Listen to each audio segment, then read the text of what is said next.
I told her no words can describe your beauty. The alien woman trembled. She stood in the soft glow of the twin moons, her armor glinting with stardust, the wind playing with the strands of her deep violet hair.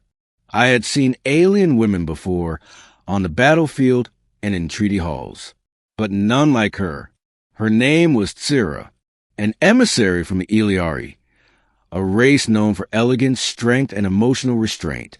They rarely smiled, rarely wept, never blushed, or so I thought. We were both stationed at the neutral outpost on Zareth Prime, representing our species during fragile peace talks. Weeks had passed with tension thick as metal walls, but tonight, somehow, everything felt different, quieter, softer. I found her standing alone by the viewing deck, overlooking the silver valley below. "You always come here when the moons rise," I said. She didn't turn at first. "And you always follow." I chuckled softly. "That obvious?" She looked over her shoulder then, eyes like liquid stars, silver with a hint of rose. "Yes, but I don't mind." Her voice was calm, always smooth like water over glass. But tonight it had a hint of something else. Uncertainty. I moved beside her, leaning on the cold rail. We stood in silence for a while, listening to the distant wind hum through the canyons. "Do you miss your world?" I asked. She tilted her head. "Sometimes, but it no longer feels like home." I glanced at her. "Why not?" She hesitated, her gaze drifting. "Because I've changed. Being here, talking to you, hearing laughter, clumsy jokes, seeing how your people love so loudly, it makes me wonder what I've been missing." I smiled. "You're not missing anything now." She didn't reply. Instead, she stared forward, fingers clasped tightly behind her back. "You look different tonight," I said after a while. She turned her head slightly. "Is that a compliment or an observation?" "Both." She exhaled slowly. "I'm not used to compliments. Iliari don't express admiration through words. We show it through silence, service, obedience." I looked at her. "That sounds lonely." "It is," she whispered. And then I said it. I didn't plan to. It just came out low and honest. "No words can describe your beauty." She stiffened. Her lips parted slightly. For a long moment, she didn't breathe. Then her hands trembled. "Sarah?" I stepped a little closer. "Did I offend you?" She shook her head slowly. "No." But she still wasn't meeting my eyes. Her chest rose and fell with shallow breaths. "I'm sorry," I began. "I didn't mean to make you." She turned to face me, her eyes wide with something like fear or awe. "You don't understand," she said, her voice barely a whisper. "Iliari bodies were built to remain composed. But your words—" She placed a hand over her heart, trembling. "They bypassed every defense." I said nothing. She continued. To hear such a thing, so direct, so human, it struck something in me that I did not know could be touched. "Sarah," she took a step closer. "I trained my entire life to remain untouched by sentiment.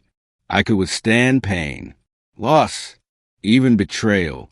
But a single human sentence nearly undid me. I wanted to reach out, but I wasn't sure if I should." She noticed. Her eyes flicked to my hand, then back to mine. "You mean it?" she asked softly. "You truly believe that no words can describe me?" I nodded. "I've seen stars die. I've seen oceans turn gold under alien suns. I've seen wonders I'll never forget. But you're not something that can be compared. You're beyond language." Her breathing grew heavier, and for a moment she looked overwhelmed, like someone trying to understand warmth after a lifetime of cold. And then she whispered, "I'm afraid." I blinked. "Of what?" "That if I let myself feel this, I won't be able to stop." I took the risk. I reached for her hand. She didn't pull away. Then don't stop, I said. Just be here with me. Right now. A shiver ran through her. And then, slowly, she leaned her forehead against mine. Her touch was featherlight, yet filled with desperate trust. I never imagined it would be a human, she said, that a human would be the first to see me. I see you, I whispered, every part, not just the warrior, not just the emissary, the woman, the soul. Her hand tightened in mine, and then something incredible happened. She glowed, literally. A soft, radiant light pulsed from beneath her skin, like starlight in her veins. Her eyes shimmered brighter. Her hair danced with faint energy. She gasped and tried to step back. I didn't mean to. It's involuntary. What is it? She looked down, ashamed. It's called a brillera. When an Eliari feels complete emotional vulnerability. It hasn't happened to anyone in my family line for generations. I smiled, gently touching her glowing cheek. It's beautiful. Her eyes welled up with tears, something I had never seen from her or any Eliari. You're not afraid? She asked. Not even a little, I said. I think it's the most honest thing I've ever seen. Her lips trembled, then curved into the faintest smile. A real one. I don't know what this is, she said, or what happens next. I nodded. We don't have to know. Not tonight. Let's just feel.